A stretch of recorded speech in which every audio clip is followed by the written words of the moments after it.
हाँ, आकाश तत्व। अच्छा, ये उत्सर्पणी और अवसर्पणी ये 6 काल को लिए हुए हैं। उत्सर्पणी में भी 1 से लेकर के 6ठे काल तक और अवसर्पणी में भी 1 से लेकर के 6ठे काल तक, ये 6 काल माने जाते हैं। ये काल माना समय, मतलब यहाँ पर काल से ऐसा होता है। देखो महाराज, काल के माध्यम से ऐसा होता है ना, हम लोगों के कारण थोड़ी होता।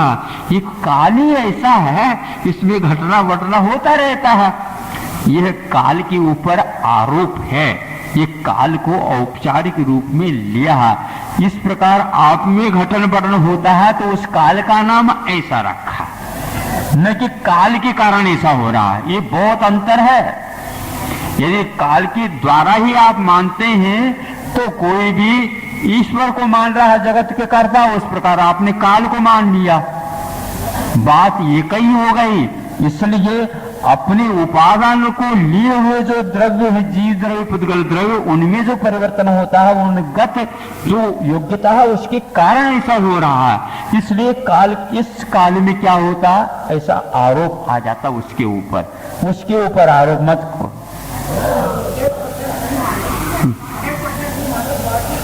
तो परिणाम में, सामान्य परिणाम में कारण होता है।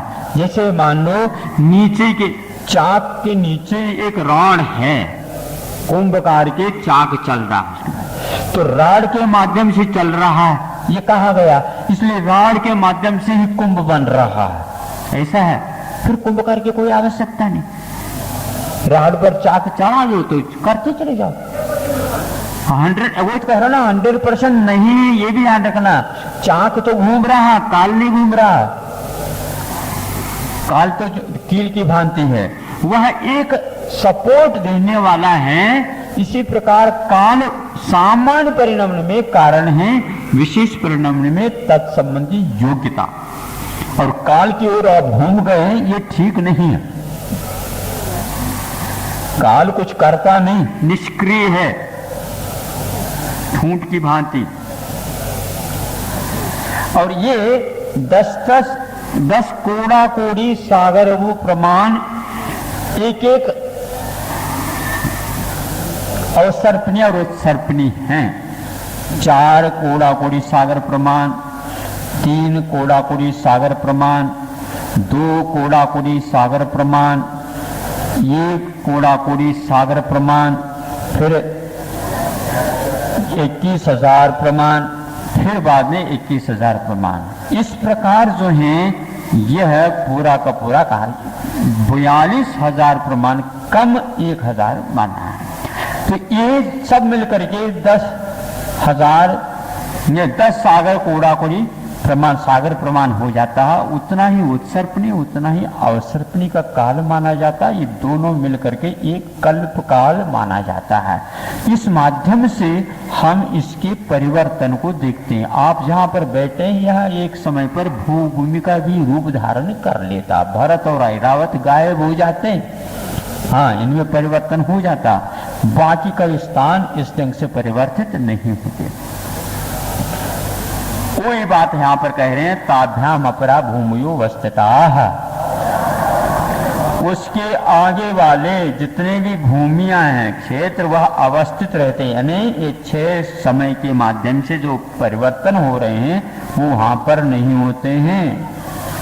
एकद भीतरी पल्योपम स्थितियो हय मवत हार वर्षक दैव कुरुकाः। एक पल्ली, 2 पल्ली, 3 पल्योपम प्रमाण स्थिति वाले यानी उम्र वाले हैमवत, हारिवर्षक और देवकुरु नाम के भूभूमि में जीव होते हैं। जीव का अर्थ मनुष्य होते हैं।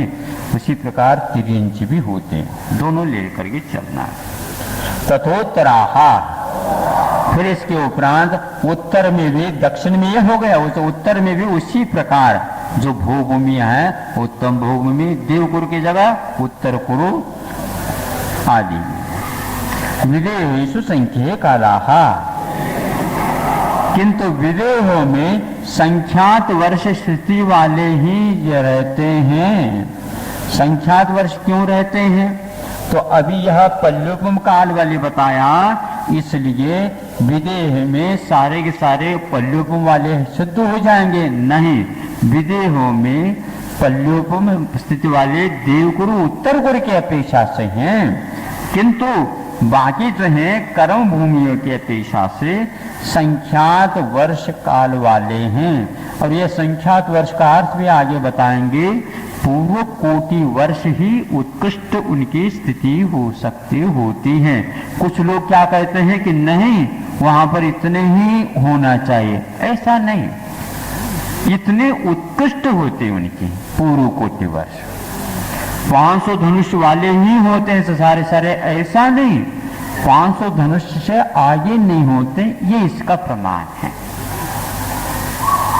भरत ये है ना विदेश संख्या वाला, भरत विष्कंभो जम्बू द्वीप से 90 शतभाग, पहले 526 योजन सही 6/19 योजन का प्रमाण बताया था। अब पुनः क्यों बताया जा रहा, वह तो अपने विस्तार के अपेक्षा से बताया था, किंतु वह जम्बूद्वीप का एक हिस्सा है। जम्बूद्वीप का भरतखंड यदि एक हिस्सा है तो कितने बड़ा हिस्सा है जम्बूद्वीप का, तो 190वां वह हिस्सा है। इस अपेक्षा से दोबारा यह सूत्र लिखा गया, वैसे दोबारा नहीं लिखा गया, किंतु दूसरी दृष्टि से इसका विस्तार क्या है ये बताया। यानी जम्बूद्वीप 1,00,000 योजन प्रमाण विस्तार वाला है, तो उसका 190 टुकड़े कर दो और एक टुकड़े के बराबर भरतखंड है, ऐसा इसका। गिरधात की खंडे, जम्बूद्वीप में जो विस्तार बता दिया, सब व्यवस्थित व्यवस्था बता दी। अब धात खंड में क्या है, तो जम्बूद्वीप में जो चीजें बताई उससे डबल चीजें वहां पर व्यवस्थित हैं। किसी के यहाँ एक भवन है और भवन में रहने के लिए लोगों की व्यवस्था है, किसी के पास 2 भवन है, तो वह उससे दुगनी व्यवस्था वहां पर मिलेगी। इस ढंग से वहां पर धात के खंड में चलता है। पुष्करार्धे छ, फिर द्वीप की बात कही जा रही है, समुद्र में नहीं। तो पुष्कर जो द्वीप कालोदरी के बाद है ना, द्वीप आता, उसमें आधा में भी यह दुगनी व्यवस्था है। ये एक बात बहुत अच्छी बात है, जब पुष्कर द्वीप आता है उसको आधा कराया। आधा इसलिए कर दिया कि पुष्कर द्वीप के बीचों बीच में ये एक पर्वत फैला है, जिसको मानुषोत्तर पर्वत बोलते हैं, क्योंकि पुष्कर के द्वीप को आधे में विभाजित कर देता है। उसके कारण आधे में ही यह धाती खंड की जो व्यवस्था थी जम्बूद्वीप से दुगनी, उतने ही बराबर पुष्कर में व्यवस्थित हो जाता है। यहाँ पर एक व्यवस्था तो वहां पर 2 की व्यवस्था, पुष्करार्थ में भी 2 की व्यवस्था।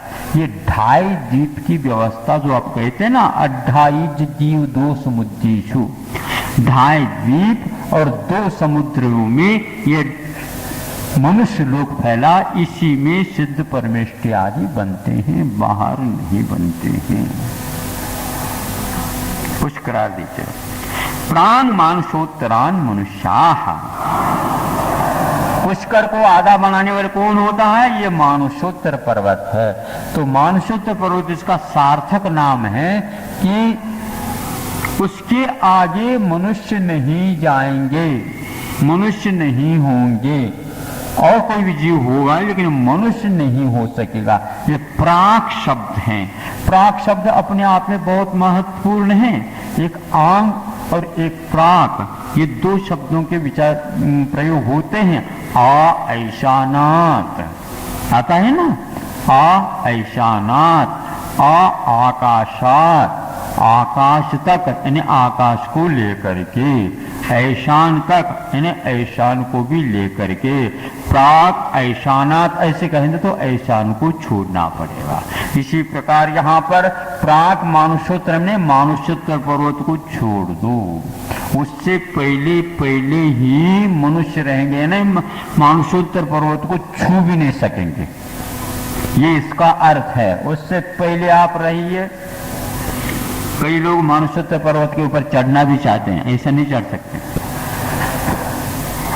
आर्याम लेच्छाश्च, ये मनुष्य लोक हो गया।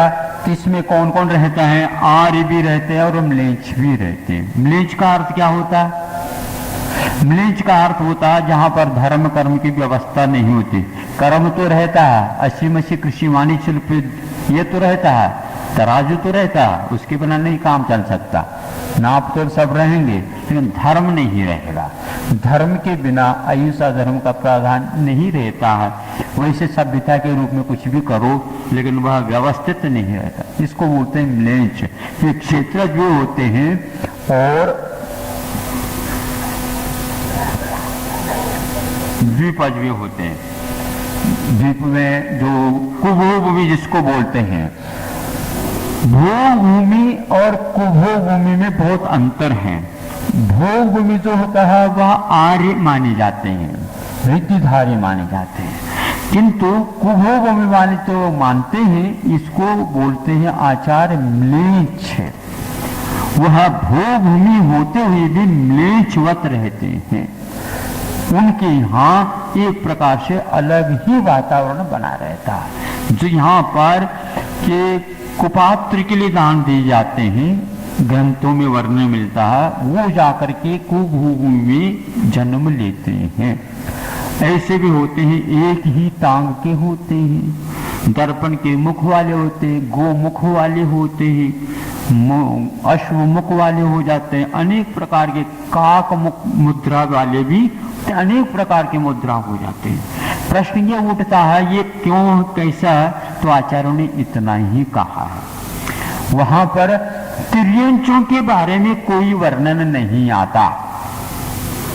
तिर्यंचों के बारे में वर्णन नहीं आता। कुभोभूमियों में तिर्यंचों का वर्णन नहीं आता, क्योंकि यह प्रकर आर्या म्लेच्छाश्च कहा है और म्लेच्छ को ही कुभोभूमि के अंतर्गत लिया है। अश्वमुखी होना अलग है और वहां पर अश्व बनना अलग है। और दान देने वाले प्राय करके मनुष्य होते हैं, तिरिंच तो देते हैं, कारित और अनुमोदन भले कर दें। इसलिए संभव है तिरिंचों को कुभूमि में नहीं जन्म दिया हो। यदि होते हैं तो बता देना, माना है।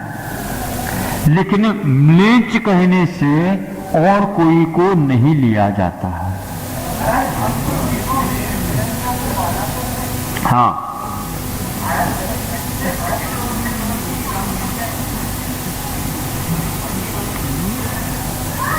हाँ, ये बता देते हैं वो भी। च से ले लेना, मनुष्य जो हैं आर्य ही होते हैं, म्लेच्छी होते, ये दो ही फैकल्टी नहीं, तीसरा भी एक है जिसको समूर्छन बोलते हैं। इस च से ले लेना, समूर्छन मनुष्य भी होता है।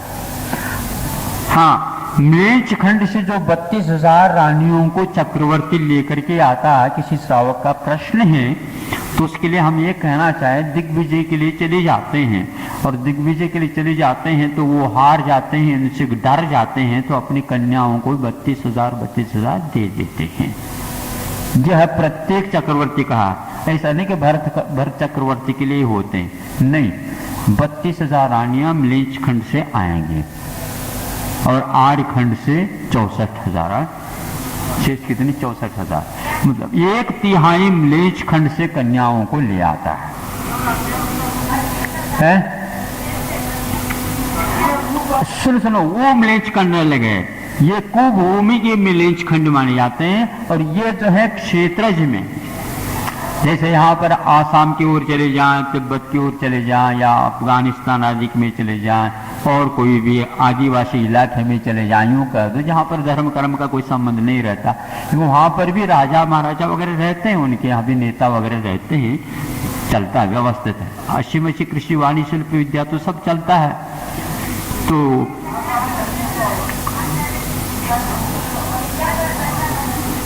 हाँ, विद्याधर लोग जो है ना, ये आर्य खंड के अंतर्गत ही आ जाते हैं, नीच खंड के अंतर्गत नहीं आते। विजयार्थ के यहाँ कॉलोनीज हैं, उनमें यह व्यवस्था है। विद्याओं की बहुलता वहां पर रहती है। उनके यहाँ दुकान मकान विशेष रूप से न करके विद्या के बल पर ही इन सबको वो प्राप्त करते रहते हैं। भरतैरावत विजया कर्म भूयो न्यत्र देव कुरुत्तर कुरुभ्यः।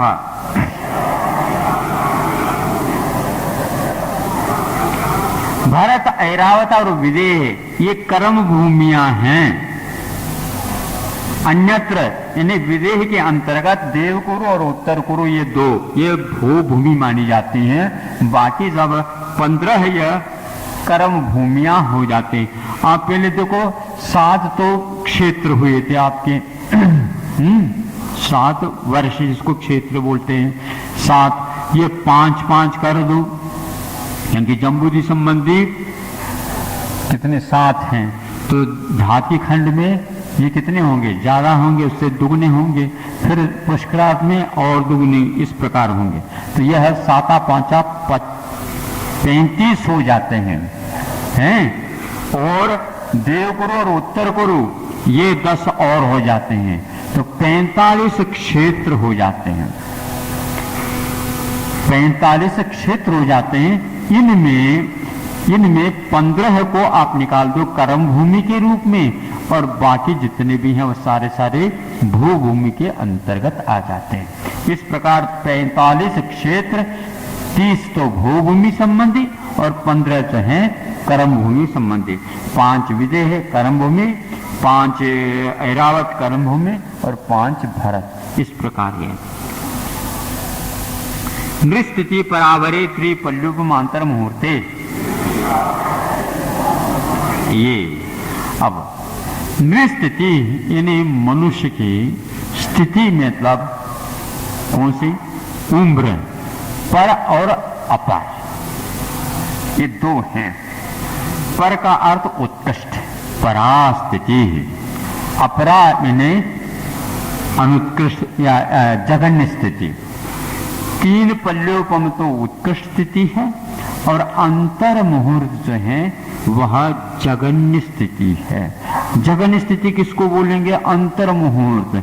वह सम्मूर्छन जो मनुष्य होते हैं उनको तो अंतर मुहूर्त का ही काल रहता है, और बाकी भी कुछ ऐसे अंतर मुहूर्त के लिए जन्म ले सकते हैं और भीतरी गर्भ में मरण को वो प्राप्त कर सकते हैं। किसी को ज्ञात भी नहीं होता, न माता को पता रहता, न पिता को पता, न स्वयं को पता रहता, और मनुष्य हो करके एक पर्याय पूर्ण करके चला जाता है।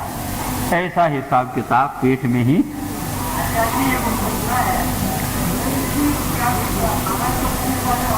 देवर्षि का अर्थ, ऋषि का अर्थ इतना ही है कि रिद्धि संपन्न तो लोकांतिक जो रहते ही हैं, अनिमा महिमा इत्यादि के ईश्वर के उपरांत भी उन्होंने ब्रह्मचर्य को ज्यों का त्यों बनाए रखा।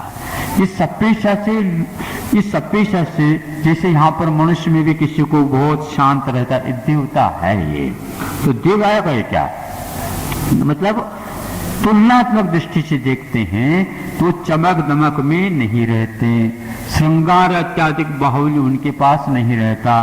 किरीट पहनेंगे, लेकिन ऐसे किरीट पहनेंगे जैसे बिल्कुल ही सादगी जैसे, और सफेद वस्त्र को धारण करते हैं, ऐसा भी सुनते हैं, क्योंकि पंच कल्याणों में आते हैं वो सब सफेद में आ जाते हैं। क्यों नाम है। इसी प्रकार 3 पल्योपम यह भूभूमि की अपेक्षा से, और अंतर्मूर्त जो है यह और कर्म भूमि के अपेक्षा से उम्र वाले 23 भी होते हैं। इस प्रकार यह तीसरा अध्याय आपका भौगोलिक दृष्टि से हो गया। भौगोलिक दृष्टि से हो गया ना, आपके यहाँ विषय आता है एक भौगोलिक। अब कल जो है हम ज्योतिर्मंडल के अपेक्षा से, हाँ खगोल जिसको बोलते हैं, अब कल ऊपर उठेंगे थोड़ा। और कोई पूछना हो तो पूछ लो, आज तो जल्दी हो गया।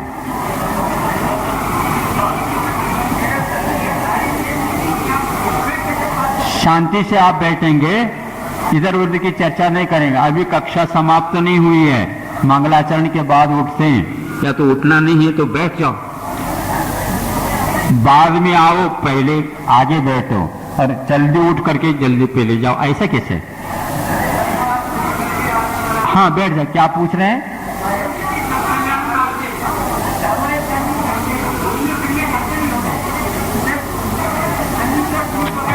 उन्होंने तिलोपन्नति में उनका वर्णन किया गया है, वे द्वादशांग के पाठी होते हैं और सर्वासिद्धि में भी इसी प्रकार। एक स्थान पर तो 11 अंग के पाटे ऐसा भी कहा गया है, और ये तो उनका अध्ययन की बात हो गई, और वो शुक्ल लेशा वाले ही रहते हैं, एक बात। दूसरा बाल ब्रह्मचारी रहते हैं, ये तीसरी बात। और वो कैसे थे पहले जो इस पद को प्राप्त किया, तो उन्होंने ये कहा निर्दोष महाव्रत का पालन करते हैं यहाँ पर, और इसके उपरांत उसमें भी 12 भावनाओं को विशेष रूप से लक्ष्य में रखते हैं। क्या समझ रहे हैं? स्वाध्याय में विशेष नहीं, 12 भावना में विशेष रूप से रुचि लेते हैं। राजा राणा छत्रपति, इसमें उनका मन बहुत लगता है। कोई संसार में क्षणिक सब, कोई स्थायी नहीं। ऐसे शरीर के प्रति अपवित्र भावना भाते हुए वो रहते हैं। इस प्रकार निर्दोष 12 महाव्रतों को पालन करके जब चले जाते तो वहां पर भी 12 भावना के रूप में ही रहते हैं। और इसलिए जब तीर्थंकर लोग यहाँ से घर से बाहर निकलते हैं तो क्या करके निकलते हैं? राजा राजा छत्रपति 12 भावना का एक बार चिंतन करते हैं तो बहुत अच्छा, आपने जो निर्णय लिया है बहुत बढ़िया। इस प्रकार वे अपनी सहमति, अपनी प्रशंसा कई इनकी करके और चले जाते हैं। केवल वैराग्य के वातावरण में बनते हैं, गर्भ कल्याणक में नहीं आएंगे, जनु कल्याण में नहीं आएंगे, और राज्याभिषेक इत्यादि के समय पे क्या देखना है, वहीं से तो हम आए हैं। ऐसे कुछ भी नहीं करते हैं। अब यूं कह सकते हैं जैसे घर में आप लोग वैरागी ऐसे किसी को कह देते ना, इसी प्रकार वो देवों में वैरागी जैसे रहते हैं। हाँ, गुणस्थान चौथा है, लेकिन वह चौथा होते हुए भी वह पहले भी मुनि थे, अब आगे जाकर के भी मुनि बनेंगे। मोक्ष जाएंगे, मुनि बन करके जाएंगे। हाँ, अब ये है राजा बनते हैं क्या नहीं बनते, ये बात अलग होती है। यहाँ पर आने के उपरांत यहाँ का वातावरण ऐसा है, उसी के अनुसार करेंगे, वहां पर इस ढंग से रहेंगे, ये नियम नहीं है। किंतु इतना अवश्य है कि वैराग्यमय वातावरण में ही उनका जीवन व्यतीत होता है।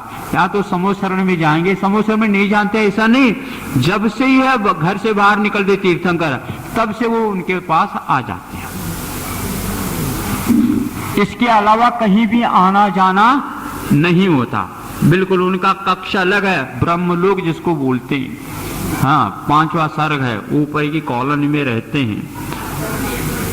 हाँ, हाँ। आत्मा अरूपी है क्या रूपी? पूछने वाला अरूपी है क्या रूपी?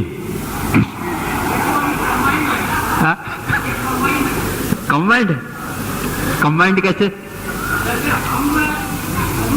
हाँ, झलक रहा। हाँ, सुनो, चूना है और हल्दी है, एक का तो पीला रंग है और एक का तो सफेद रंग, मानते हैं ना आप? हाँ, अब दोनों को मिश्रण कर दो, क्या हो गया? लाल कहां से आ गया ये? शांतिलाल जी बता दो। सोनलाल जी, हाँ, तो लाल कहां से आ गया ये? मिश्र संयोग होने से दो। हाँ, वो बहुत अच्छा, न चूना दिख रहा है और न ही हल्दी दिख रही, किंतु ये लाल तीसरा आ गया।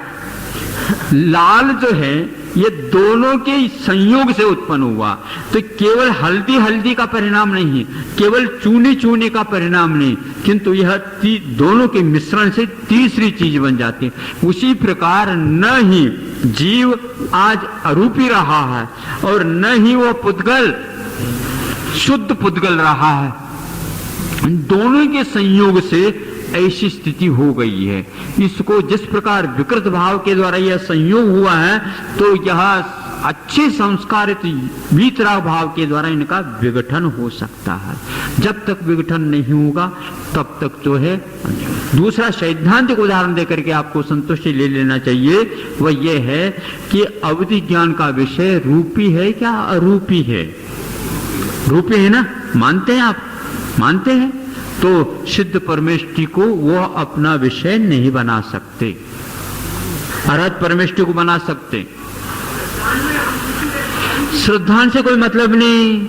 यह विकृति जो पैदा हो गई, इसको हम श्रद्धान में ला सकते हैं, लेकिन वर्तमान में फीलिंग वह रूपी का ही होता है, ये निश्चित। स्फटिक मणि का उदाहरण दे दें तो गुलाब फूल उसके सामने रख दिया, गुलाब फूल में है और स्फटिक मणि में है। स्फटिक मणि सफेद होती है, गुलाब फूल लाल है, उसके सामने रख दिया। एक दूसरे बिल्कुल पृथक पृथक है, लेकिन स्फटिक मणि लाल हो गई। कैसे हो गई? कौन से श्रद्धान है बताओ? वर्तमान में यदि लाल नहीं मानेंगे तो मुक्ति की आप साधना नहीं कर सकेंगे। या तो स्फटिक मणि को हटाना पड़ेगा, तब वो स्फटिक मणि सफेद का रूप में अनुभव को में आएंगे, या तो गुलाब फूल को हटाना पड़ेगा। दो में से एक कार्य तो होना ही पड़ेगा। उसी प्रकार जो मोह के कारण, संयोग के कारण आत्मा में जो गुलाबीपन आ गया है, इसको हटाना कैसे हटाएं? तो जिस प्रकार राग किया था उसी प्रकार वीतराग भाव को अपनाएंगे तभी काम होगा, नहीं तो नहीं होगा, ये निश्चित बात है। यदि अरूपी अभी भी वर्तमान है तो आपको साधना करने की कोई आवश्यकता नहीं, आप मुक्त है। हाँ नहीं है श्रद्धान के तो हम भी कह रहे हैं, ये इसी श्रद्धान पर हम गुलाबी हो गए हैं, इसी श्रद्धान पर इसको हटाना ही ये श्रद्धान है, इसलिए तो साधना के लिए आए हैं हम। हाँ हटाना, कर्मों को ऐसे नहीं हटाया जा सकता। गुलाब फूल है, उसको हटा नहीं सकते, अब अपने में ही तब्दील करना पड़ेगा। गुलाब फूल स्फटिक मणि नहीं बनी स्फटिक मणि गुलाब बन गया, ये तो दिक्कत है। हाँ नहीं से जड़ के कारण हुआ ऐसा नहीं, अपने ही भीतर के कारण ऐसा हुआ है, हटाना पड़ेगा। हाँ हाँ हाँ, अपना स्वरूप तो यही है। अभी कपड़ा जो है ना गंदा है, अभी तक अपने कपड़े को देखा ही नहीं कि सफेद है, लेकिन सुनते हैं सफेद कपड़ा है, कैसे देखेंगे तो सही दिखेगा नहीं, फिर क्या करना? कभी है कैसे कह रहे हैं, साबुन लगाओ, शाकाहारी लगा देना।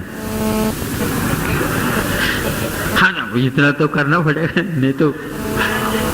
हम ये कहना चाह रहे हैं शाकाहारी साबुन का प्रयोग करो, धोती के ऊपर लगाना, क्या जाएगा उसमें से? मैल निकलेगी, सफेदी निकल जाएगी। नहीं ना, सफेद तो दिख नहीं रहे, भी निकालते जाओ, खप तो करना, देखते जाओ, मल निकल रहा, पूरा मल निकल गया, रुक जाओ। अब सुनो, हम इसमें तो पूर्ण कार्य हो गया हमारा, ये कार्य हो गया। आप मल को तो हटा नहीं रहे, सफेद हूं, ये कोई नहीं मानेगा, आप हटाना प्रारंभ कर दीजिए। चलो आदरणीय पंडित, बोले समाधि परिणाम शुद्धि स्वात्मोपलब्धि शिव सौख्य सिद्धि चिंता मुनिम चिंतित वस्तु शाश्वत सुख दर्शक यह नग्न स्वरूप तुम्हारा है, जग की नश्वरता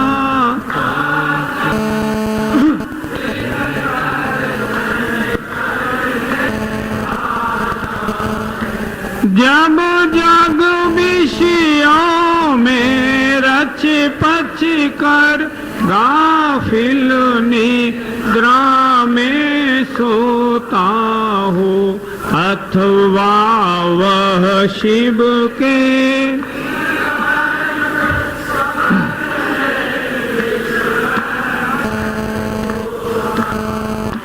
हो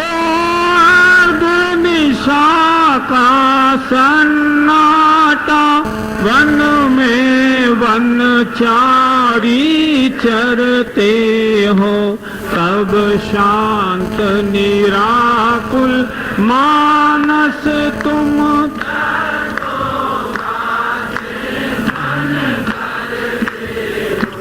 करते तप शैल नदी तट पर, तरुतल वर्षा की झड़ियों में समता रस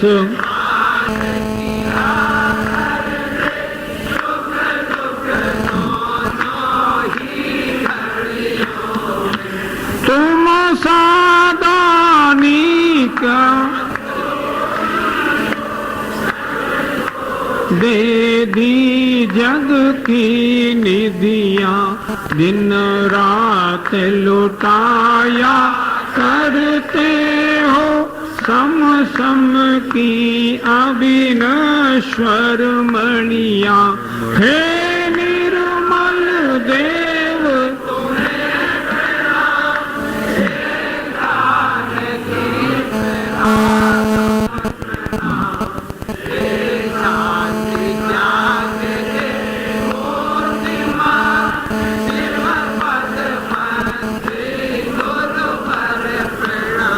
उदक चंदन तांदुल पुष्प कई, चारु सुदीप सुधूप फलार्घ्य कई, धवल मंगल गान रवाकुले, जिम गृहे आचार्य महम। ओम दीम संत शिरोमणि आचार्य श्री विद्यासागर मुनीन्द्राय व अन्य समस्त मुनिराजाय अर्घ्यम निरूपामीति स्वाहा। जावाणी के ज्ञान ते सूझे लोकालोक, सोवाणी मस्तक नमो सदा देत हूँ ढोक। हे जिन वाणी भारती, तो ही जपो दिन रैन, जो तेरा शरणागहे।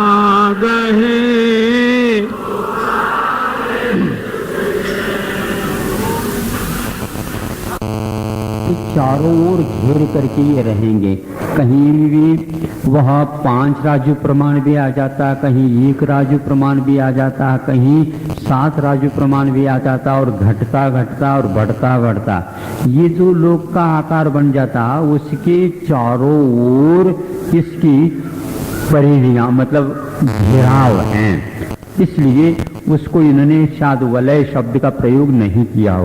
अन्य ग्रंथों में वलय का प्रकरण आता है। तो 7 पृथ्वियां घनाम्ब के ऊपर आधारित हैं, घनाम्बु घनवात के ऊपर आधारित हैं, और घनवात जो है वह तनुवात के ऊपर आधारित है, और तनुवात जो है आकाश के ऊपर आधारित है, आकाश स्वयं प्रतिष्ठित हैं।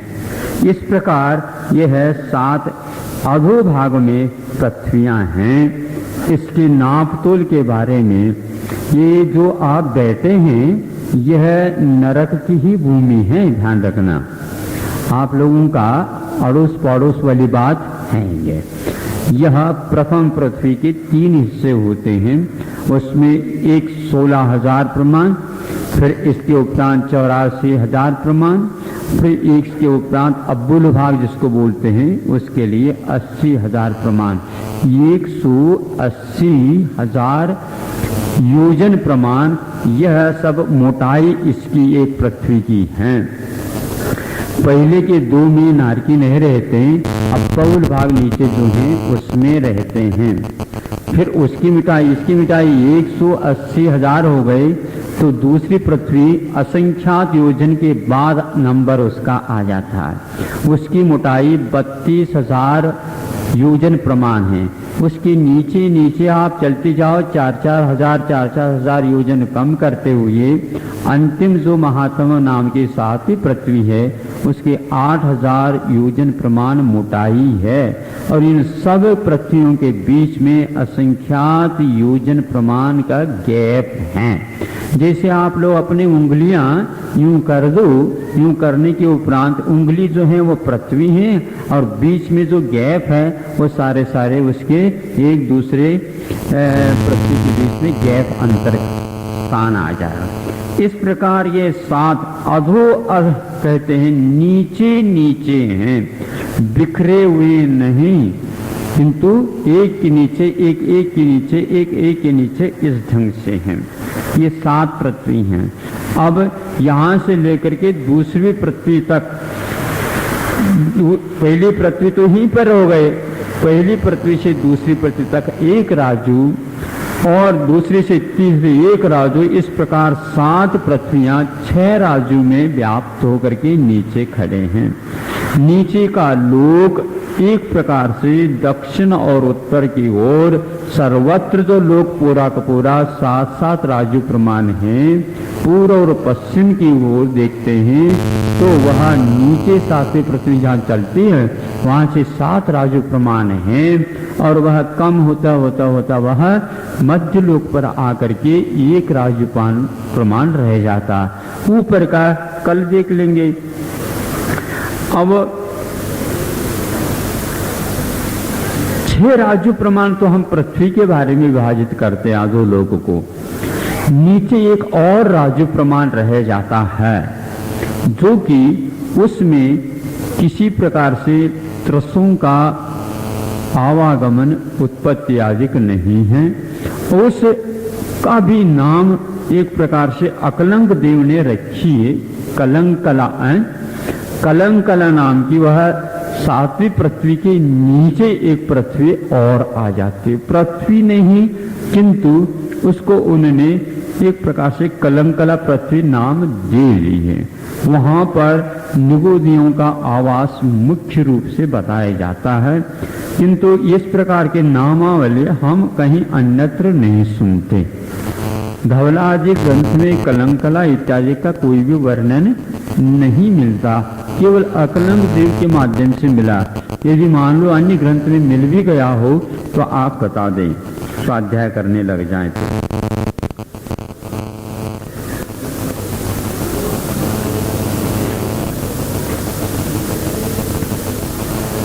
अब तासु भूमिषु तासु 30 पंचविंशति पंचदश दश त्रिपंचोनैक नरक शत सहस्राणि पंच चैव यथाक्रमम्।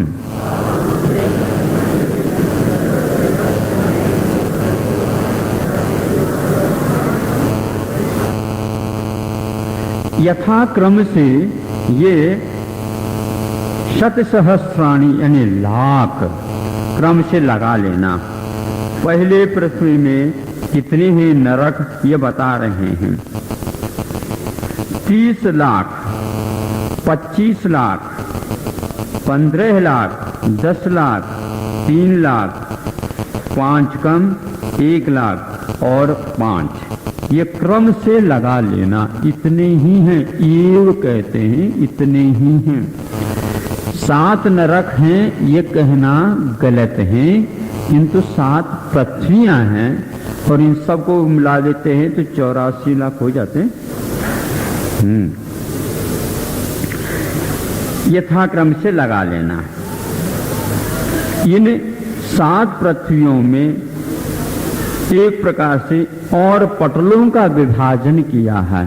पहली पृथ्वी में कि 13 पटल यहाँ पर नरक हैं, उसमें 13 पटल है। 13 पटल का अर्थ एक प्रकार से 13 खंड का एक भवन होता है और वह भवन एक दूसरे भवन से कनेक्टेड रहता। खंड जिसको बोलते हैं, आप लोग अटारे बोलते हैं बुंदेलखंड में। हाँ, तो यह एक के नीचे एक, एक के ऊपर एक के ऊपर, या एक के नीचे एक के नीचे, ये 13 पटल बिना गैप के हैं और उनमें सारे सारे नारकियों के आवास बने हुए रहते। फिर दूसरी पृथ्वी में 2 कम कर दो। इस प्रकार कम करते करते 7वीं पृथ्वी में जितना आएगा उतनी संख्या। ये पटलों की व्यवस्था, इनमें नरक बने हुए हैं, ये नरक है। अब उनमें रहते हैं नारकी लोग।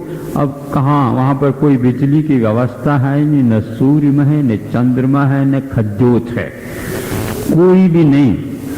हाँ, इतना अवश्य है कि उनकी आंखों की लाइट एक दूसरे को मिलती है। सुन रहे हैं आप लोग? अंधेरे में जैसे बिल्ली बिलाव वगैरह आ जाते हैं तो आंखों की रोशनी चमकती, यहाँ पर बिल्ली बैठी है। उसी प्रकार एक दूसरे के आंखों की रोशनी से वो समझ लेते हैं कि ऐसा है। दूसरा अवविज्ञान की रोशनी से देख लेते हैं कौन कहाँ पर बैठा है, वैसे कोई किसी को दिखेंगे नहीं। ऐसा अंधेरा वहां पर गुप्त है, अंधकूप जिसको बोलना चाहिए। वो क्या करते वहां पर नारकी इनमें रह करके? वो आगे सुना रहे हैं। कोई दुकान मकान इत्यादि, खेती बाड़ी व्यापार इत्यादि कुछ है, कोई कॉलेज वगैरह खोलते हो या चिकित्सालय खोलते हो, कोई अस्पताल खोलते हो आदि आदि, कुछ नहीं। क्या करते हैं फिर? नारका नित्या शुभतर लेशा परिणाम देह वेदना विक्रिया है।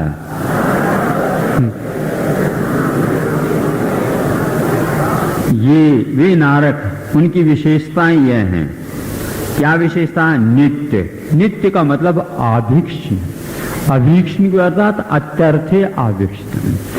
अति में बाहुल्यार्थे वाह। बाहुल्य जब दिखाना होता है तो ये बताया अशुभतर लेशा रहती है।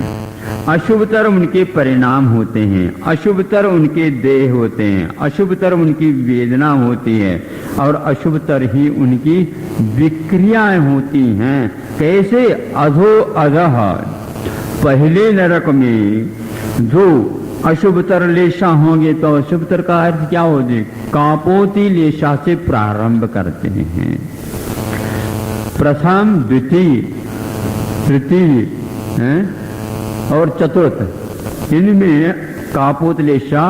पंचम के ऊपर कापोत और ऐसा भूल गया, तीसरे में, हाँ, तीसरे तक कापोत, अधो नील आ जाता है और चौथे में नील है, पांचवें में ऊपर नील है और छठे की उसकी नीचे कृष्ण है, चाह अधो अधो अधो कृष्ण, और छठे में कृष्ण है और सप्तम में कृष्ण कृष्ण है, ऐसे कुछ है। ये लेशाओं का कथन हो गया। फिर इसके उपरांत परिणाम रूप रस गंध और स्पर्श जो पंचेंद्र के विषय माने जाते हैं, ये भी बहुत अशुभतर अशुभतम अशुभतर होता चला जाता है कि पहले में जो आपको रूप मिलेगा वह सप्तम में और भयानक रूप मिलेगा। पहले में जो करकर शब्द की वाणी मिलेगी वो उससे सप्तम में और ज्यादा मिलेगी। इस प्रकार गंध भी बदबूदार पहले से लेकर के सप्तमी तक और बनते जाए। ये परिणाम कहलाते हैं। वहां क्या पंचेंद्र के विषय के परिणाम वहां पर बहुत ही निम्न कोटि के हो जाते हैं। वो कैसे दिखते हैं? दुर्दर्शमाना विभत्सा हुंड संस्थाना, ये विशेषण दिए गए हैं सर्वासिद्धि में कि वह देखने लायक नहीं रहते। पहले पृथ्वी में देखने लायक नहीं रहते तो दूसरी पृथ्वी में क्या होगा हालत? पहले पटल में देखने लायक नहीं तो नीचे के पटलों में क्या होगा? तो अंत सप्तम पृथ्वी तक बहुत ही विभत्स रूप उनका होता चला जाता है और कोई देखने योग्य है ही नहीं। देह जो है 7 धनुष्य, 3 हाथ और 6 अंगुल प्रथम पृथ्वी का यह उच्छेद है परिमाण, उनकी शरीर के काया का ऊंचाई। अब नीचे नीचे आप दुगने दुगने दुगने करते चले जाओ और 500 धनुष्य की सप्तम पृथ्वी में उनकी काया मिलेगी, बहुत विभत्स। वेदना कैसे है? 2 प्रकार की वेदना गिनते हैं, एक तो शीतकृत वेदना और एक उष्णकृत वेदना। 4 पृथ्वियों में तो उष्ण ही उष्ण है, 5वीं पृथ्वी के ऊपर उष्ण है, नीचे थोड़ी सी शीत चालू हो जाती, थोड़ी सी का मतलब उनके ये लायक, और छठे में शीत है और सप्तम में भी शीततम। इस ढंग से यह वेदना उनकी उष्ण और शीत की है। आप लोग कहाँ कटिबंध में रहना चाहते हैं? शीत कटिबंध क्या उष्ण कटिबंध? समशीतोष्ण में भेज दो महाराज। हम समशीतोष्ण कहाँ से लाएंगे? ऐसा है नहीं, समान तो वहां पर वातावरण है ही नहीं, पर्यावरण बहुत दूषित है वहां का थोड़े बहुत आ जाए तो गड़बड़ा हो जाए। अभी चमत्कार हमने सुने थे, अब समुद्र का पानी खारे से मीठे हो रहे हैं, बता।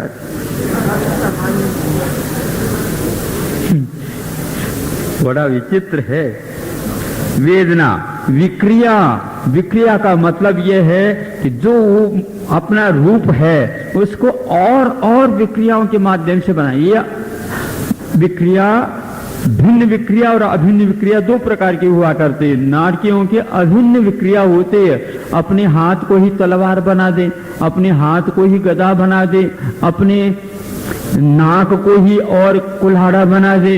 इस ढंग से जो है अपने अंग उपांगों को ही विक्रिया का आयुध का रूप दे करके, ऐसे जैसे होली के जमाने में होली होती ना, होली के दिनों में देख लो कोई मनोरंजन करना चाहता तो कैसा करता हो है? हाँ, उसका माथा तो इतना है कि बहुत बड़ा रहेगा और नीचे से पैर रहेंगे छोटे छोटे, अनबैलेंस जैसे होता नहीं, फिर भी वो चलता रहता है, क्योंकि यह एक प्रकार से विचित्र रूप धारण कर ले। मतलब आप लोगों को भी मनोरंजन के लिए होली का त्योहार जैसा लगता है।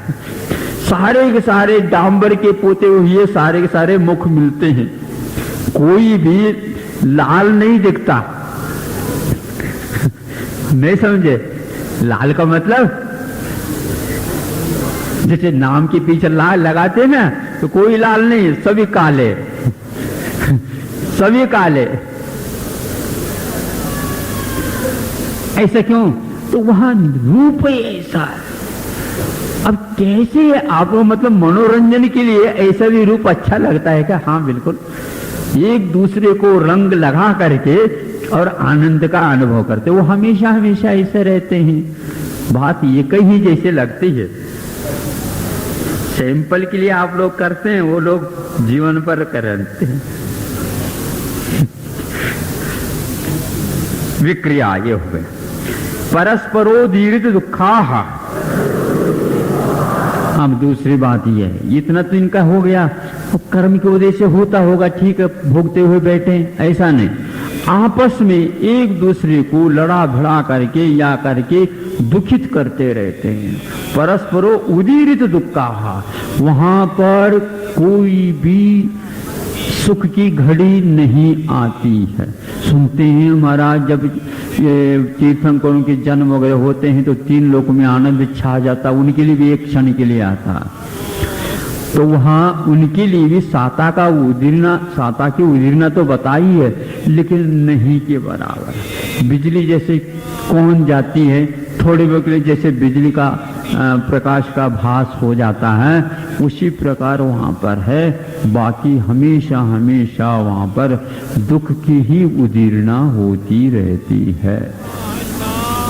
और वह आपस में भी इस प्रकार करते रहते हैं। इतने ही नहीं, वहां पर कुछ सपोर्ट देने वाले भी रहते हैं ताकि दुख में कमी न आ जाए। संक्लिष्टा सुरो द्वैरित दुखाश्च चाप्राक चतुर्थ्याः। हाँ, जो असुर जाति के देव होते हैं वह संक्लिष्ट परिणाम वाले होते हैं। संक्लेश के साथ ही अतीत काल में उन्होंने जीवन व्यतीत किया होगा। अब इस जीवन में भी देव भले ही हो गए, लेकिन उनकी संक्लिष्ट परिणतियां समाप्त नहीं होती और अन्यत्र उसके लिए कोई रस नहीं मिलता। तो उस प्रकार के असुर जाति के देव जो अम्बावृष आदि हैं, वो जाकर के वहां पर उन नारकियों को आपस में भिड़ाते रहते हैं। भिड़ंत वाली बात है, स्वयं लड़ते नहीं लेकिन लड़वाते हैं। नेतागिरी काम वहां पर करते हैं। यहाँ पर नेतागिरी का काम नहीं मिला तो वहां पर जाकर के वो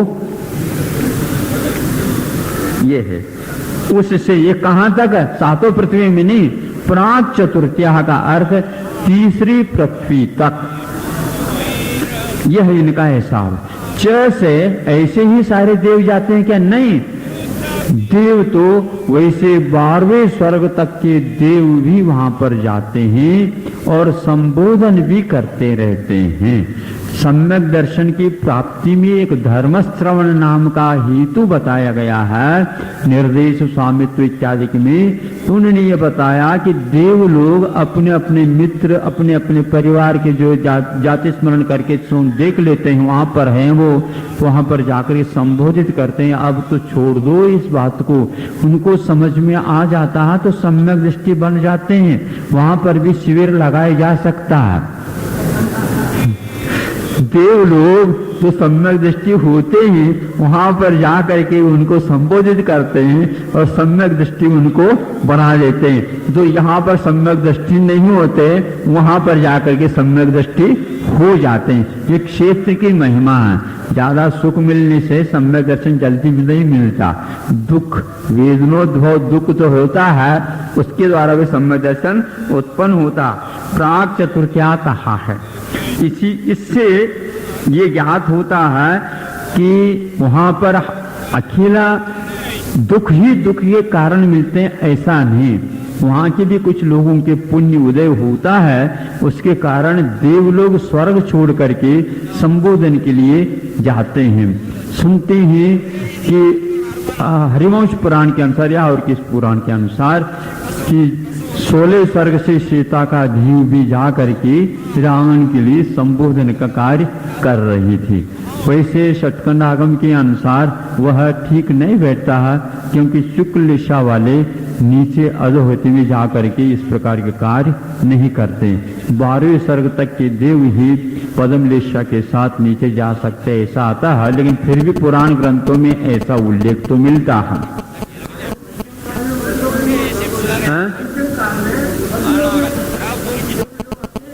हाँ, आते हैं लेकिन दर्शन नहीं देते।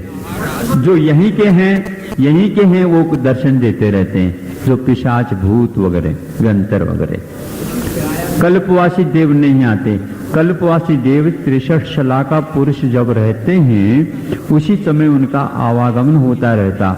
महापुरुषों के बिना आप लोगों के जगन पुरुषों के साथ उनका कोई मेल तालमेल नहीं होता है। पुराने संबंध होते हुए भी इस समय ऊर्जम के समय पर नहीं आ सकते।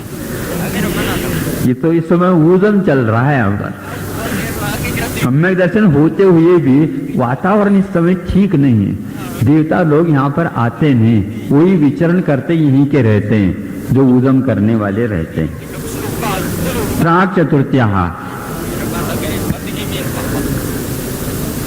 और प्राक चतुर्थ्या का यह अर्थ यहाँ पर दूसरा भी अर्थ निकाला जा सकता है कि यहाँ पर उम्मीदवार जो अगले जीवन में आकर के तीर्थंकर बनने वाले होते हैं वह तीसरी पृथ्वी तक ही वहां पर रहते हैं, ऐसा भी इसका अर्थ निकाला जा सकता है। वहां पर रह करके, यहाँ पर तो तीर्थंकर बनने वाले यहाँ पर कोई नहीं लेगा, लेकिन वहां पर उम्मीदवार के रूप में अभी तीर्थंकर प्रकृति का बंद कर रहे हैं, ऐसे नारकी वहां पर हैं। भरत क्षेत्र में अभी कोई नहीं बंद कर रहा। वैसे एक आगम के अनुसार नहीं है तो बंद भी कर रहे होंगे, क्योंकि दर्शन विशुद्धि वगैरह भाते रहते हैं, 16 का भावना के पूजन वगैरह भी तो करते रहते हैं। हो सकता है, लेकिन ऐसा है। अब तेष वेक त्रिसप्तदश सप्तदश द्वाविंशति त्रयोत्रिंशत् सागरोपमा सत्वानां परास्थिति है।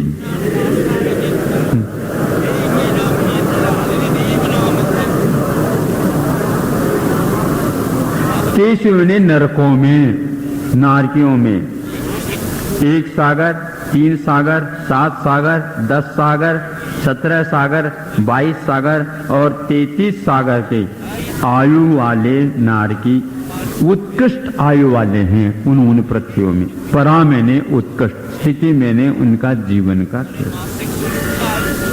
इस प्रकार इन्होंने संक्षेप से 5 सूत्रों के माध्यम से, 6 सूत्रों के माध्यम से अधोलोक का वर्णन करके अब वो मध्यलोक की ओर सर्वे के लिए आ रहे हैं। अधोलोक का सर्वेक्षण हो गया। 7 सूत्र के 6 शब्द। जम्बू द्वीप लवणोदादय शुभ नामानो द्वीप समुद्राः। जम्बू द्वीप, लवणोदय आदि आदि शुभ नाम वाले द्वीप और समुद्र मध्यलोक में फैले हुए हैं। जो ही 7 राजू पूर्ण करके आ गए तो ही यह मध्यलोक लग गया। इस मध्यलोक में सर्वप्रथम यह है द्वीप और समुद्र, द्वीप और समुद्र, इस ढंग से इन्होंने वर्णन किया। द्वीप समुद्र शुभ नामान, शुभ नाम वाले, बहुत वचन में दिया। इसका अर्थ यह है जम्बूद्वीप का नाम ले लिया और लवणोदय का ले लिया। आदि कहने से असंख्यात द्वीप और असंख्यात समुद्र हैं, लेकिन असंख्यात द्वीप एक तरफ हो गया, फिर बाद में असंख्यात समुद्र, ऐसा नहीं। एक द्वीप, एक समुद्र, एक द्वीप, एक समुद्र, इस प्रकार यह एक राजू प्रमाण जो मध्यलोक का विस्तार बताया था उसमें ये फैले हुए हैं। अब उनके नापतोल बताते हैं। विष्कम्बाः पूर्व पूर्व परिक्षेपिनो वलया कृतयाः।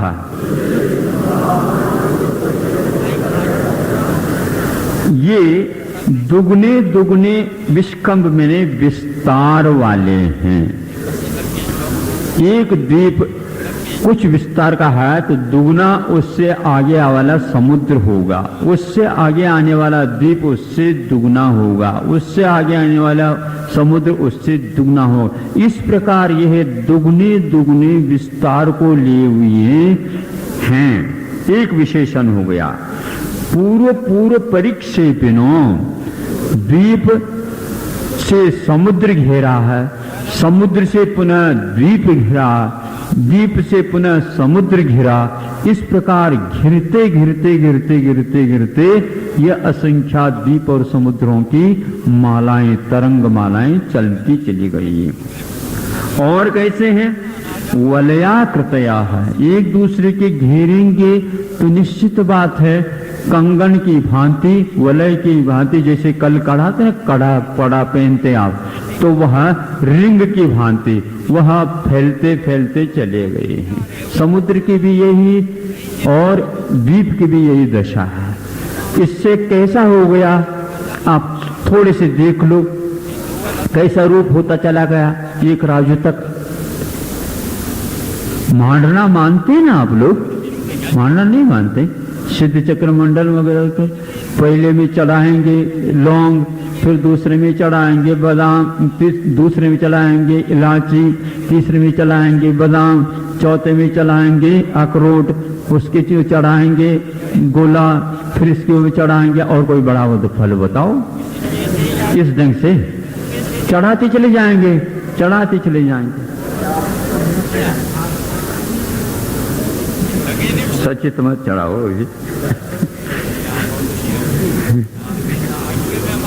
वलयाकृतया। अब हम ये कहना चाहते हैं मध्यलोक का विस्तार कैसा हो गया। एक और ले लेते हैं सूत्र, फिर बाद में। तन मध्य मेरुनाभिर्वृत्तो योजन शतसहस्र विष्कम्भो जम्बो द्वीपः।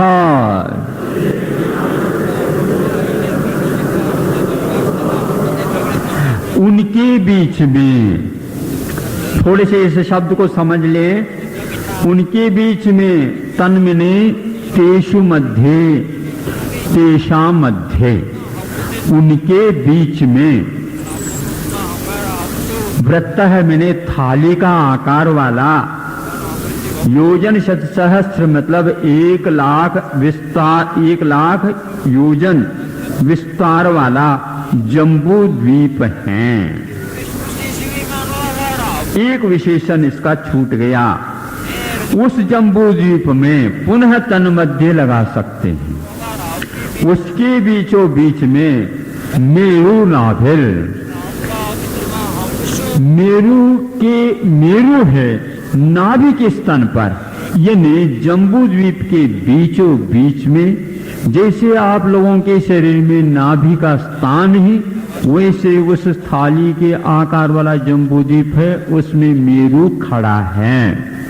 मतलब लोक के मध्य में सुमेरु पर्वत सिद्ध हो गया, क्योंकि आगे जाकर के कहीं न कहीं यह बताया जाएगा कि मेरु पर्वत के नीचे 8 बहुमध्य प्रदेश होते हैं, उन्हीं में केवली भगवान अपने आत्मा के प्रदेश 8 को स्थापित करके फिर बाद में दंड, कपाट, प्रतर और लोकपुर में फैला दिया जाता है। इसलिए वह मेरु है जो जम्बू द्वीप के बीचों बीच में नाभि के रूप में विद्यमान है। तन्मध्य इसको हम 2 बार प्रयोग में ला सकते हैं। तन्मध्य मतलब जम्बू द्वीप के बीचों बीच में मेरु नाभिर्वत, नाभिरेव मेरु यस्य वर्तते इति मेरु नाभि ऐसा कहा जाता। अब ये हो गया चित्रण मध्यलोक का पूरा हो गया। एक राजू प्रमाण, असंख्यात द्वीप और समुद्र होते हैं एक राजू में। अब मेरु पर्वत से आप चलिए, एक थाली का आकार जम्बूद्वीप हो गया, उसके बीचों बीच मेरु पर्वत है। अब इसके उपरांत घेरते हुए चले जाइए, चक्रव्यूह की रचना जैसे आप करते चले जाइए। कहां तक जाना है आपको? जहां तक आलोक आकाश नहीं आएगा या वात वलग नहीं आते तब तक तो आप घेरते हुए चले जाएंगे। जो मध्यलोक कैसा स्क्वायर में आएगा क्या सर्कल में आएगा? थोड़े से एकाध व्यक्ति बोलिए। गोलाकार में मतलब यूं राउंड में वृत्ताकार के रूप में होता चला जाए, कंगन की भांति फैलाते चले जाइए। तो इसीलिए अब इसके बीचों बीच में एक मान लीजिए तृष्णाडी है, तृष्णाडी आती है एक राजू में, वह भी इसी गुलाई को लेकर के है। आगे अपने को सोचना है जो कि वह ऊपर के लोक नीचे अधोलोक तक फैला हुआ तृष्णाडी मानी जाती। लोक नाड़ी भी इसको आगे जाकर कहते हैं, तृष्णाडी उससे छोटी हो जाती है इस प्रकार। और ये वात वलय कहां पर हैं? जो अपने हैं वलय कहते हैं ना, घेरे हुए हैं लोक के। तो 20-20 हजार योजन प्रमाण के वह वलय 3 पट्टियां हैं। जैसे साइकिल में ट्यूब होता है, टायर होता है और रिम होती, क्या रिम बोलते हैं?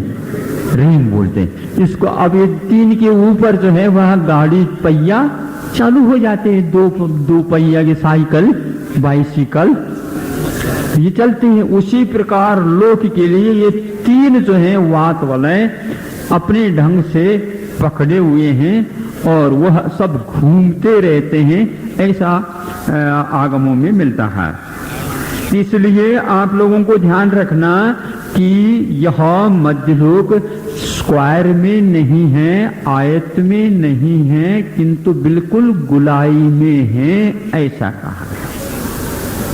फिर भी आगे में कुछ और भी मिलता है, उसको भी हम बताएंगे। देखो जो है इसको हमने बताया आपके सामने, इसका तो अर्थ ऐसा ही निकलता है। बाहर में नहीं जा सकते कोई, लोक के भीतर ही रहेंगे, क्योंकि यह पुद्गल की परिणतियां हैं। तो बाहर नहीं जाएंगे। तो अलोखम, जिसके बाहर जो होगा केवल आकाश शुद्ध रहेगा, उसमें हवा पानी आदि कुछ नहीं मिलेंगे। अब आगे चलिए। भरत हेमवत हरि विदेह रम्यक हैरण्यवत इरावत वर्षा क्षेत्राणि।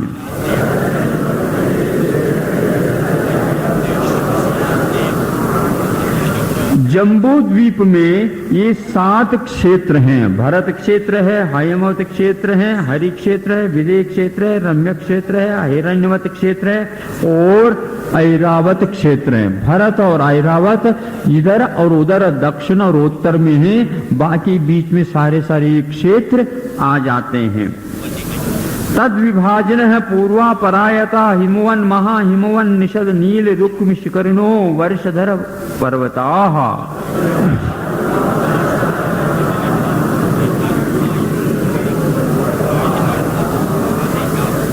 ये 7 क्षेत्र कैसे हो गए जम्बू द्वीप के? तो आचार्य कहते हैं जम्बू द्वीप को ये 6 पर्वत विभाजित कर देते हैं। इसको ऐसा लगा लेना, तद विभाजन का अर्थात जम्बू द्वीप का विभाजन करते हैं तो ये 7 क्षेत्र बीच में आ जाते हैं। ऐसे जैसे उंगलियां हैं 4 हैं, 4 के माध्यम से पहले समझ लो ये है पर्वत। इस पर्वत के कारण यहाँ का क्षेत्र विभाजित हो गया, यहाँ का क्षेत्र विभाजित हो गया, बीच में आ गया, इसके कारण यहाँ पर विभाजित हो गया। इस प्रकार ये पूरा का पूरा जो जम्बूद्वीप था कि 6 पर्वतों के माध्यम से 7 क्षेत्र बन जाते हैं। 6 पर्वत हैं, विभाजक पर्वत हैं, विभाज्य जो हैं जम्बूद्वीप हैं और विभाजित जो हैं वह क्षेत्र हैं। इस प्रकार भाज्य भाजक और न्याय चलता है। पर्वत, अब ये इनके रंग वग्रोंगन कैसे हैं बताते हैं, ये है ना। हाँ, हेमार्जुन तपनी वैडूर रजत हेम मयाहा, ये 6 पर्वत हेम मैंने स्वर्णमय हैं, अर्जुन मैंने रजत में चांदी के समान है, तपनी मैंने तपे हुए सोने के समान है, वैडूर रत्न विशेष का नाम है, रजत मैंने पुनः चांदी के समान और हेममय हैं, मैट प्रत्यय हमेशा हमेशा तन्मय हैं। इतना सोना है, यहाँ पर सोना मिलता नहीं तो जाओ तो सही वहां पर, कौन पकड़ रहा, खूब ले आओ।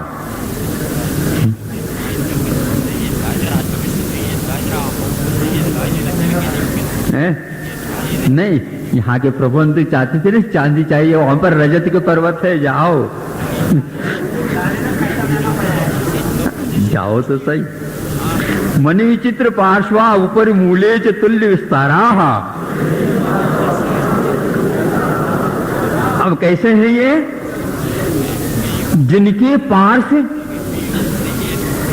विचित्र विचित्र मणियों से जड़े हुए हैं, यानी यहाँ पर यूं पहाड़ खड़ा हो गया तो दोनों तरफ यूं पार्श्व भाग जो आते हैं उन पार्श्व भाग में विचित्र विचित्र मणियां जड़ी हुई हैं। विचित्र विचित्र मणियां जब जड़ी रहते हैं तो धूल में थोड़ी जड़ी रहेंगी, मणि विचित्र पार्श्व में तो धूल में थोड़ी, धूल में तो बिल्कुल ढक जाएंगे, वो मिट्टी में तो ढक जाएंगे। इसलिए सोना चांदी के हुए ही वो पर्वत, इसलिए विचित्र विचित्र मणियां उसमें जड़ी हुई हैं।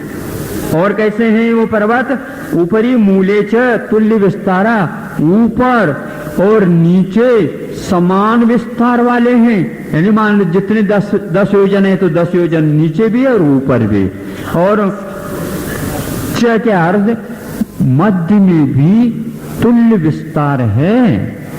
कई लोग कहते हैं इसका अर्थ ये दीवार की भांति है, नहीं, यदि ऐसा हो जाता तो ऊपरी मूले और इस प्रकार न कह करके सर्वत्र तुल्य विस्तारा, सर्वत्र शब्द ये देते हैं तो सारा का सारा मामला 3 शब्द लगाने की कोई आवश्यकता नहीं, ऊपरी कहने की आवश्यकता नहीं, मूले कहने की कोई आवश्यकता नहीं और च का भी प्रयोग करना कोई आवश्यक नहीं था, किंतु यह नीचे से लेकर के ऊपर तक सर्वत्र एक ही विस्तार वाले हैं ऐसा कहा जाता, किंतु ऐसा नहीं कहा गया।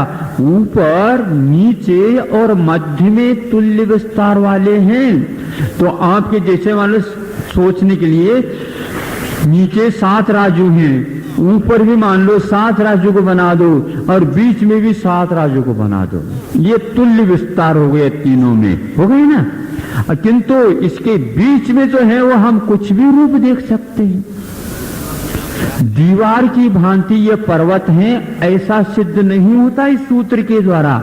हाँ, इन 3 शब्दों के स्थान पर सर्वत्र शब्द दे देते हैं तो दीवार की भांति ये खड़ी हो जाती, लेकिन ऐसा नहीं, तुल्य विस्तार वाले। पद्म महापद्मति किंचिके श्री महापुंडरीक पुंडरीका हृदास्तेषाम उपरि।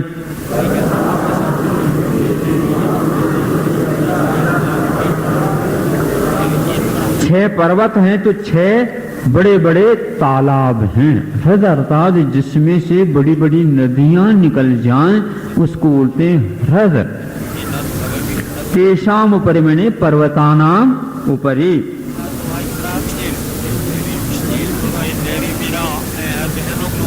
अच्छा दीर्घ है, दीर्घ है, तेषाम उपरि ऐसा भी हो सकता। प्रथमो योजन सहस्रायामस तदर्थ विष्कंभो हृदय। अब प्रथम जो पर्वत है उसके ऊपर जो तालाब है वह कैसा है? 1000 योजन आया मैंने लंबा और उससे आधा मैंने 500 योजन चौड़ा है। 10 योजन अवगाह है, 10 योजन प्रमाण गहराई है जिसमें से गंगा आदि सिंधु आदि बड़ी बड़ी नदियां निकलेंगी। जो भारत में बहती वो नहीं, हाँ उसके साथ एक एक के साथ 14, 28, 26, 56, 112 इस प्रकार जो नदियां परिवार की जुड़ी हुई हैं। यहाँ पर एक भी नदी नहीं मिलती है ऐसी, लेकिन फिर भी उसी नाम से बहती ही रहती है। तन्मध्य योजन पुष्करम। अब उन तालाबों में 1 योजन के विस्तार वाला पुष्कर मैंने कमल रहता है और वह कमल और हृद मैंने तालाब ये सारे विस्तार को लेकर के आगे बढ़ जाते हैं। तद द्विगुण दुगुना हृदय पुष्कराणि च। आगे आगे के पर्वत के ऊपर दुगने तो तालाब और दुगने कमल और उनके विस्तार भी पूर्व की अपेक्षा से दुगने होते चले जाएंगे। तन्निवासिन्यो देव्यः श्री धृति कीर्ति बुद्धि लक्ष्म्यः पल्योपम स्थितयः ससामानिक परिषत्काः।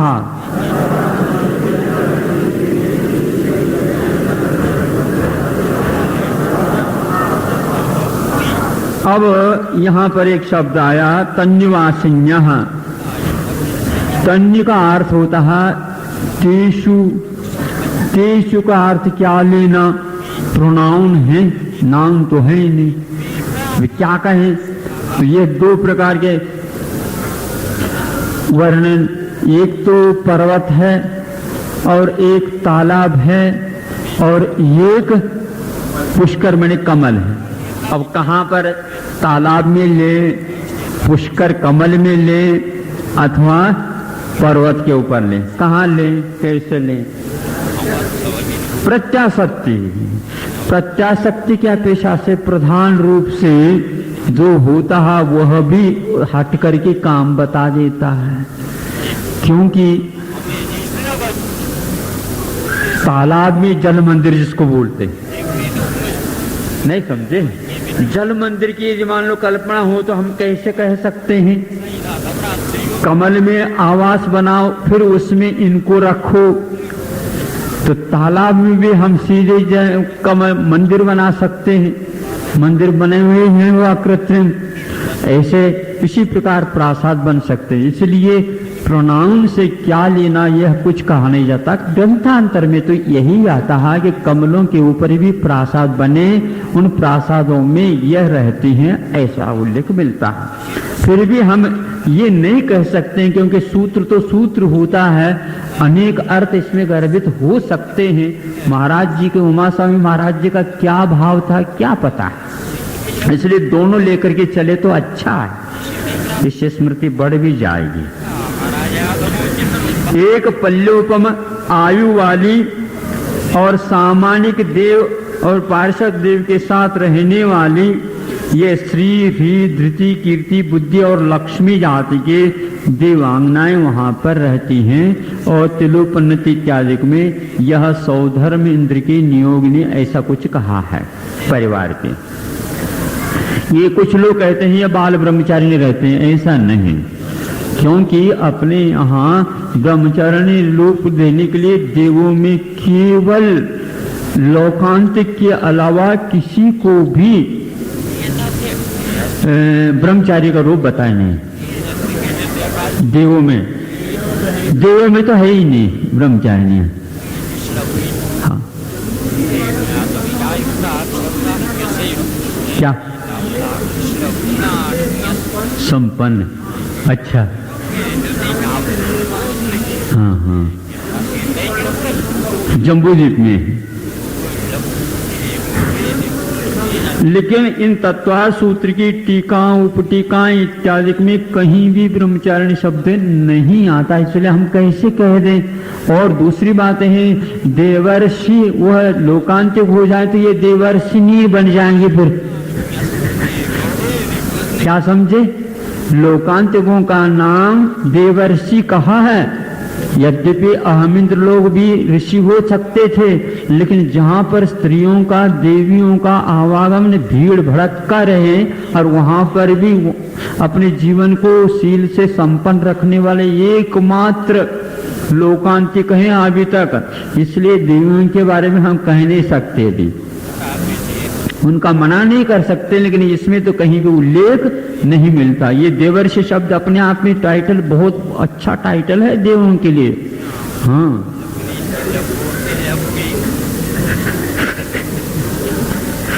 अच्छा, अब इसके आगे गंगा सिंधु रोहित रोहिता स्या हरित हरित कांता सीता सीतोदा नारी नरकांता सुवर्ण रूप कूला रक्ता रक्तोदा सरिता स्तन्मध्यगाः।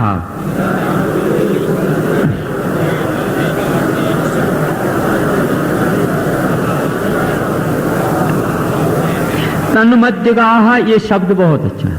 अब तन्मध्यगा कहां पर लेकर आएंगे? तेषु मध्ये गाः गच्छन्ति इति तन्मध्यगाः। इन पर्वतों के ऊपर जो तालाब हैं, उन तालाब से निकलते हुए ये सारी जोड़े के रूप में निकली हुई नदियां हैं। गंगा सिंधु दो, रोहित रोहिताश्चा, हरित हरिकांता, सीता सीतोदा, नारी नरकांता, सुवर्णकूला और रूप्यकूला, रक्ता और रक्तोदा, ये सब नदियां उनके बीच में बहती हुई निकलती हैं पर्वतों के ऊपर से। ये कैसे नदियां वो बता रहे हैं। 14 नदी सहस्र परिवृता गंगा सिंध्वादयो नद्यः। अच्छा सूत्र रुक गए, ठीक रुक गए, ठीक। द्वयोर्द्वयोः पूर्वाः पूर्वगाः, ये दो पूर्व की नदियां पूर्व की ओर बहती चली गई हैं। शेषास्तपरगाः, फिर बाद में जो आने वाली हैं वो नदियां पश्चिम की ओर से बह करके चली गई। गंगा पूर्व की ओर चली गई, सिंधु पश्चिम की ओर अरबी समुद्र, जैसे आज भी वर्तमान में है ना आपके यहाँ, उसी प्रकार वह चली गई। शेष भी इसी प्रकार पूर्व की ओर चली गई, कुछ जो है पश्चिम की ओर चले गए शेष। इस प्रकार आदि नदियां पूर्व की ओर, आदि नदियां पश्चिम की ओर चली गई। अब इनके परिवार की संख्या बता दें। 14 नदी सहस्र परिवृता गंगा सिंध्वादयो नद्यः। अब देखो 14,000 नदी के परिवार सहित गंगा सिंधु आदि नदियां चली गई हैं बहती हुई। बहते बहते तो है अकेले थोड़ी रहेंगे, आकर के मिलते चले गए। अब इसमें एक बात सोचनी है कि कोई च भी नहीं दिया और कुछ भी नहीं दिया, तो 14 नदी गंगा सिंधु के लिए है 14,000, तो आगे की नदियों के लिए दुगनी बताते चले गए हैं जहां तक विधेय नहीं आता है बीच में। तब ये सोचा जाता दुगनी होते तो 28 हो जाएंगे, फिर 56 हो जाएंगे और 112 हो जाएंगे। इस ढंग से होना चाहिए दुगनी। तो यह दुगनी का यहाँ पर कोई भी ध्वनि नहीं निकलती, पूज्य स्वामी ने बहुत अच्छा संतोषप्रद उत्तर दिया। पुनः सरितः कहा और पुनः गंगा सिंधुआदय कहा। ये बार बार ये क्यों नाम लेने की क्या आवश्यकता?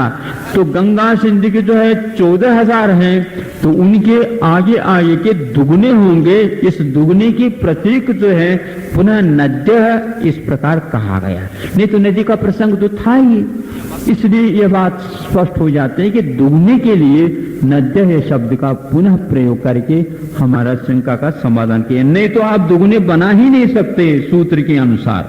च भी नहीं दिया, वा भी न दिया और कुछ भी ध्वनि नहीं निकलती। इसलिए भरतः षड्विंशति पंच योजन शत वित्सारः षट